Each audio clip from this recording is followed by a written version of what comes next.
السلام عليكم، ازيكم؟ عاملين ايه؟ وحشيني كتير كتير، بحبكم كتير يا احلى اخوات في الدنيا كلها. هعمل معاكم روتين بقى النهارده كده ايه. هنشوف بقى هنطبخ ايه مع بعض، وجايه من الشغل متاخر، فهنشوف بقى هنلحق نعمل الفطار ولا لا، عشان نشجع بعض كده بقى ونشوف هنعمل الفطار مع بعض. ما انتوا بقى عيلتي واخواتي يلا يا ولاد بقى خشوا الفيديو بقلب جامد، انتوا مش غرب. المهم بقى ايه هتعملي ايه النهارده يا زوزة؟ احنا امبارح كنا معزومين بقى كلنا عند ماما، وجايبين بقى شوية محشي كده، ده العادي والطبيعي بتاعنا. جايبين كده شوية محشي وشوية مكرونة بشاميل وشوية كفتة وورك بطة كده وشوية فراخ وحاجات حلوة كده كتير جايبين، واحنا جايين حلة مليانة ولاد اكل. فقلت بقى هنعمل الفطار بقى كده النهارده وسوسو عملت لنا كوكتيل. انا واقفه كده بكلم سوسو، وسوسو بتقول له خدي الكوكتيل، خدي بقى بدل ما ارميه. ايه يا بنتي مالك؟ تقول له اصل انا جعانه، اما بشوف الاكل كده بجوع. لسه قد ايه على الاذان؟ بتفضل تقول النار ماما الاذان هيدن امتى؟ لسه قد ايه يا ماما؟ لسه هفطر يا ماما، مش قادره يا ماما. المهم بقى ايه، هعمل بقى مع البواقي الاكل اللي انا جايباها من عند ماما. هعمل بطاطس محمره كده. امال ايه، لازم نعمل بطاطس بقى. ده كيلو البطاطس ده، احنا من الاغنياء يا ولاد عشان عندنا بطاطس. ده كيلو البطاطس ب15 جنيه. هعمل للعيال بقى كده حلة بطاطس علشان بصوا يتلكمهم كده وياكلوها، وما يبصوش للمحشي بتاع امي. المحشي بتاع امي ده اللي هي لوحدي بس. المهم بقى ايه، عملت لهم بقى شوية البطاطس المسوسين اللي كانوا عندنا. عادي لو مسوسين عادي، ما هي بصوا بطاطس غالية، اوعي ترمي اي حاجة. اوعي بصوا كل حاجة اعمليها اوعي ترمي. المهم بقى ايه، عملت كمان رز بشعرية، شوية رز بشعرية كده علشان لو المحشي طبعا بتاعهم انا اللي هاكله لوحده، ومش هخليهم ياكلوا منه عشان انا ام حنينة يا ولاد. وهعمل برضه بتنجان، شوية كده بتنجانتين، وهعمل بابا غنوج، وهنحمر فلفل ونحمر قرن شطة عشان البت صوص السفاحة ده ايه، بتحب الشطة موت وبتحب اي حاجة حراقة. فاعمل لها القرن ده علشان تاكله، واضحك عليها واقول لها ما هوش حراق، علشان تاكله من هنا وتتكتم من هنا وتبعد عنه. بتقولي ده انا هوديكي دار مسنين من ساعتها. عماله بتقولي يا ماما انت مزهقاني يا ماما في عيشتي، انا مودياكي دار، انا هوديكي دار مسنين وارتاح منه. طب مين اللي هيطبخ لك يا سوسو، ومين اللي هياكلك، ومين اللي هيصرف عليكي؟ تقولي مالكيش دعوه انا هعمل لنفسي. ونعمة التربيه يا ولاد، انا مبهوره بنفسي وبتربيتي. المهم الخاص بقى، هي شايفين جايه واقفه معايا في المطبخ عماله بتزغط فيا طول ما هي واقفه. عملت بقى، بص انا بعشق حاجه اسمها خاص. بصوا وحطوني في فدان خاص كده يا ولاد، وانا مش هطلع منه خالص. جايبه كده جنينه خاص وغسلتها كده ونقعتها في ميه وخل، وحطها بقى تصفى كده عشان انا هاكل خاص النهارده لما هتنفخ. المهم البت سوسو بقى قالت لي انا اللي هعمل العصير. خدت الفراوله عملت نصها كوكتيل، والكوكتيل ده اتخانقت هي ولقاء وضربوا بعض، والمعالق طارت على الطبلية والسكاكين طارت على الطبلية. وبص قعدت احجز فيهم، قلت لهم لا ما ينفعش كده، ده انا هعمل لكم قعدة رجال. هلم لكم بقى زياد، والم لكم اشرف، والم لكم اسلام ابن خالكم، ونعمل لهم كده ونشوف اللي هم يحكموا بيه هيمشي عليكم انتوا الاتنين. المهم البت لقاء خدت لها سكينة في وشها، فتحت لها حاجبها، وسوسو خدت لها سكينة في منخورها، قطشت منه حتة. المهم انا معرفتش اخلصهم من بعض الا ما اغمى علي. قاموا سايبين بقى اللي في ايديهم وقعدوا يفوقوا فيه. المهم بقى البتنجان ده قشطة يا ولاد، قشطة. ما هو القشطة ما تعملش الا قشطة يا ولاد، ما عشان انا قشطة لازم بعمل قشطة. البرنجان ده عسل عسل. المهم شوية البتنجانتين دول على البوتاجاز. انت عايزة تاكلي بقى بتنجان صح، ولا تقولي لي فرن بقى ويجلد وتخلصي عليه الانبوبة؟ لا بصي ارموهم على عين البوتاجاز كده من فوق ونسيهم ان شاء الله. حتى بص هتيجي تبص تلاقوهم ولعوا وتفحموا برضه ما ترموهمش. قال لا هو احنا يعني ما بنعرفش نطبخ يا ولاد؟ هو احنا في واحدة فينا ما ولعتش البتنجان قبل كده يا ولاد؟ في واحدة فينا ما شيطتش الرز قبل كده يا ولاد؟ بصي اوعي تخجلي من نفسك ولا تتضايقي من نفسك ولا اي حاجة. قولي واعترفي وعادي، ده العادي يا ولاد، ده العادي ده العادي. وهتقولي الحاجة غالية وتقفي بقى واقفة جنبها وتذنبي نفسك وتقعدي تفكري وتوتري في نفسك وتقولي هتخلص امتى، لا حطها وانسيها وانت وحظك بقى، ما انت ما تشغليش بالك، بص خليكي رايقه.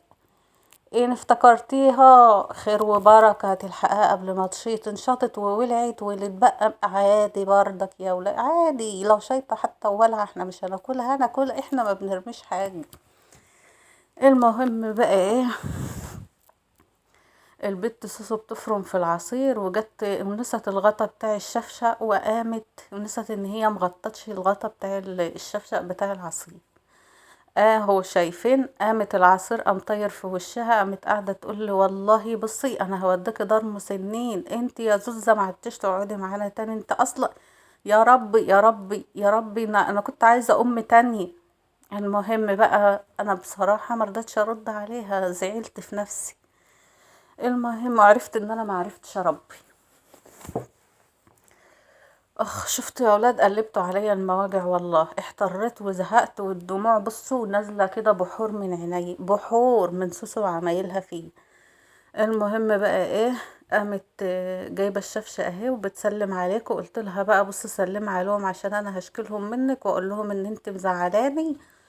وقعدت بقى تقول لكم ازيكم يا حبايبي الحلوين عاملين ايه، حطوا لايك ليا وما تحطوش لايك لماما، وسيبوا تعليق ليا وما تسيبوش تعليق لماما، عشان اصلا دي مش امي، ودي اصلا هي بتقعد تقول على طول ان هي لقيانه عند الجامع، وقعدت تحكي لكم قصه حياتها، عشان كده انا كتمت الصوت بتاعها عشان ما تسمعوهاش وهي بتقول لي كده يا ولاد، وتعرفوا ان انا ام فاشله وما عرفتش اربي. اهو بتقول لكم حطوا لايك لي، اهو بتقول لي اسكتي، بتقول لي اسكتي، اهو قاعده اقول لها اتكلمي وسلمي عليهم، تقول لي اسكتي مش عايزه اسمع لك صوت، اوعي تتكلمي. المهم يا اولاد انا ام مسيطره او ما يهمكوش. المهم بقى ايه، شايفين بتحب العصير قد عينيه، حضن شفشق العصير اللي عليه فنانيس. بصوا هي بتنام وشفشق العصير ده في حضنها، دي قوم الصبح يعني، بصوا بتفكرني بنفسي والله وفي شبابي. الناس بتقوم بالليل تشرب مية، وانا بقوم بالليل اضرب لي سندوتشين 3 يا ولاد. المهم بقى ايه، شهر رمضان ده جميل والله، وشهر خير وبركة كده من كل حاجة. بصوا الحمد لله يا رب، انا الحمد لله خسينا في رمضان الحمد لله يا رب، بس بعد رمضان ما نرجعش نضرب تاني. المهم بقى يا ولاد، والله قصة حياتي، بصوا هصعب عليكم هصعب عليكم يا ولاد، اخبطوا لايك لو وصلتوا لغاية هنا من الفيديو يا ولاد. وسيبولي تعليق حلو كده، ولا تعليقين 3 4 10 كده، والله ما هقول لكم لا. المهم بقى ايه، حطيت قرنان الفلفل بيتحمروا، وحطيت بقى بحمر بواقي الفراخ اللي انا جايباها من عند ست الحبايب يا حبيبه امبارح. وسخنت المحشي يا ولاد بقى، والمكرونه البشاميل، يا سلام على المكرونه البشاميل بتاعت امي دي يا ولاد، بصوا حاجه بتجيب كده من الاخر، تحفه التحفه كده بصراحة. ولا المحشي بصراحة، اي حاجة امي بتعملها حاجة كده انت تاكلها من هنا وبصوا يعني حاجة عسل العسل كده، بتحس ان فيها حب وحنان. انا باكل المحشي النهاردة يا ولاد، كنت حاسة ان انا بشوح صباع المحشي ببقي كأني ببوس ماما، والله يا ولاد كأني ببوسها كده. المهم ربنا يخلي لكم امهاتكم كلكم يا رب، ويخلي لهم يا رب كده ويروق لكم حالكم يا رب كده، اللهم امين، ويخليكم ليا ويخليني لكم يا اولاد، وما يحرمكم مني ابدا ابدا. المهم الوقت بقى انا واقفه بعمل ايه على الحوض والله يا اولاد ما انا عارف، مش عارفه انا بعمل ايه على الحوض، نسيت. ايوان كنت بشتري الخس من هنا عماله بحطه هنا. إيه، فاحنا قلنا بقى ايه، حمرنا بطاطس وعملنا المحشي سخناه، والمكرونه البشاميل والفراخ والبط امبارح يا ولاد كانت لمة العزومة دي كانت حلوة قوي يا ولاد والله. بصوا كان يوم كأنه كان يوم عيد بالظبط، يعني بقى اللمة بقى، واخواتي وولاد اخواتي والبيت كله كده مليان عيال ما شاء الله ما شاء الله، وفوق ده كله بقى امي كانت فرحانة ان احنا ملمومين كده حواليها وشايفة اولادنا، بصوا حاجة كده تفرح والله. طلعت قرنان الفلفل اهما، عشان انا بقول لكم انا عاملة فلفل حراق عشان البت سوسة. المهم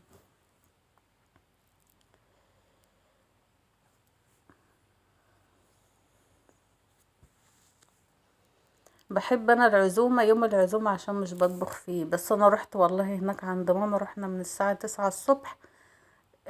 عملنا بقى المحشي بقى، قعدنا نحشي ونتكلم بقى وبصوا، ونقول بقى في ذكريات، ونقول ونضحك بصوا انتوا عايزين تضحكوا من قلبكم يا ولاد، تعالوا عيشوا وسطينا انا وامي واخواتي. حاجة كده ما عدناش موجودين دلوقتي والله. بص ما تلاقيش زينا ابدا، بنقعد مع بعض كده ما بنبطلش ضحك. يعني بصوا بنجيب بقى من يوم ما اتولدنا للنهارده ضحك كده. عارفين الضحك ان انتوا تقعدوا تضحكوا كده لما لغاية عينكوا تدمع؟ احنا بقى كده عشان احنا نيتنا طيبة وقلبنا نضيف وبنحب من قلبنا كده، وما عندناش غل ولا غباء ولا لنا دعوة بحد. بصوا بنموت يعني، بنحب بعض كده وبنحب الضحك والهزار. هنا بقى جبت البتنجانتين هما بضربهم واطلع روحهم كده ببعض واهرسهم خالص كده، كأن بتخيل ان انا بعجن في صوصه كده. نفسي تجيني الجراءة وامسك صوصه كده اديها علقة محترمة يا ولاد. هنمسك بقى البتنجان بعد ما نهرسه كده هرسة محترمة. هنعمل بقى نصه اهو شايفين، مش طايقة نفسي. المهم يا ولاد، هقسم بقى البتنجان نصين. نص هعمله بشبق، احط معاها كده عودين كزبره نعمل له دقه حلوه كده وفصين توم، ونحط عليه طحينه وزيت وليمون. والنص التاني عشان زياد مش بيحب التوم ولا كده، هعمل له بقى ايه، النص التاني بطحينه وليمون وملح وفلفل وشويه كمون.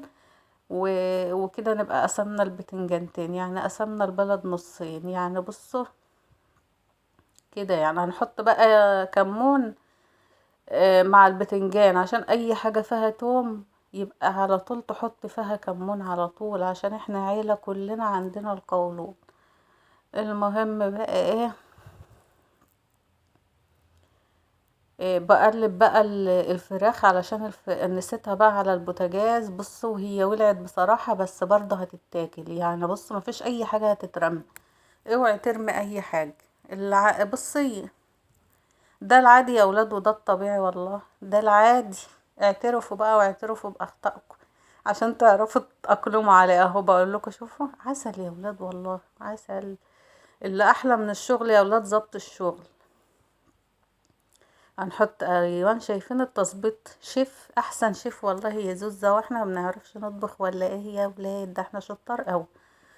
المهم بقى ايه، حطيت كده على ورك البطة وشوية الفراخ اللي جايين دول وشوية كزبرة كده، عشان انا كائن كزبري خالص، بموت في حاجة اسمها كزبرة، بعشق حاجة اسمها كزبرة. اي اكل لازم بحط فيه كزبرة، بحشر فيه الكزبرة كده حشر. المهم بقى ايه، عملنا بقى حمرنا خلاص الفراخ. يعتبر كده كل حاجة خلصت. يعني كل ده عملته في ايه، في ساعة والله، او اقل من ساعة كمان بعد ما جيت من الشغل. يا هو يا دوب بس سخنت وقشرت البطاطس وحمرتها، وحمرنا بقى كل حاجة، وطبخت رز بشعرية، وعندي لوبيا برضه يا ولاد بايتة بقالها 3 شهور كده في التلاجة. قلت برضه كل يوم اغليها واحطها في التلاجة واغرف منها طبق على الطبلية يرجع تاني زي ما هو. بصوا هي حافظة قيمتها وحافظة مركزها، ما بهنهاش. ارجع تاني نفس الموال كل يوم، بقالها 3 شهور دلوقتي كل يوم ما سابتناش ولا يوم من على الطبلية، وما فيش عيل من العيال مد معلقته فيها وكل منها معلقة. هحطها برضك النهاردة. المهم اوعي ترموا حاجة. بصوا انا بنصحكوا اهو. هنا بقى نحط شوية كزبرة على اي حاجة قدامي ان شاء الله. حتى في العصير حطيت برضك في العصير شوية كزبرة، ما انا بحب الكزبرة. حطها في اي حاجة قدامكم يا اولاد، مش هتخسر خالص. وحطيت شوية بردك على البتنجان، وحطيت عليه معلقتين طحينة، وحطيت دقيت كده في الصنتهم حلوين، وحطيتهم زي كده. ما انا عايزة ادق الناس اللي مضايقاني في حياتي والله. بس يلا اهو شايفين، بقول لكم عسل عسل يا ولاد البتنجان ده. آم، وحطيت على البطاطس بقى يا ولاد، انا جايبه بهارات، عارفين اللي هي طعم الكباب وطعم الجبنه وطعم الشطه والليمون اللي بيتحط على الشيبس اللي بيتشرى ده، انا جايباه. بقوم محمره البطاطس او عاملاها شيبسي، واقوم بقى رشه عليها من الاطعم دي، بتبقى بص تحفه. كأن انتوا شاريينها بالظبط، كأن هي اللي بتتشرى، الشيبس اللي بيتشرى بيجي جاهز، وبتبقى حلوة وبتفتح نفس العيال.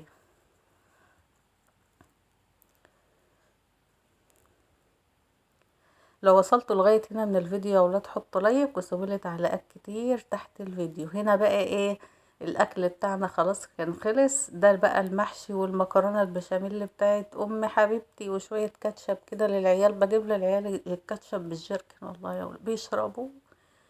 وحطينا كده كوباية مية، وحطينا اللوبيا زي ما بقول لكم اهي. بصوا هي كل يوم طبق اللوبيا ده هتلاقوه على الطبلية. وعملت شوربة لسان عصفور كانت عسل كده يا ولاد والله.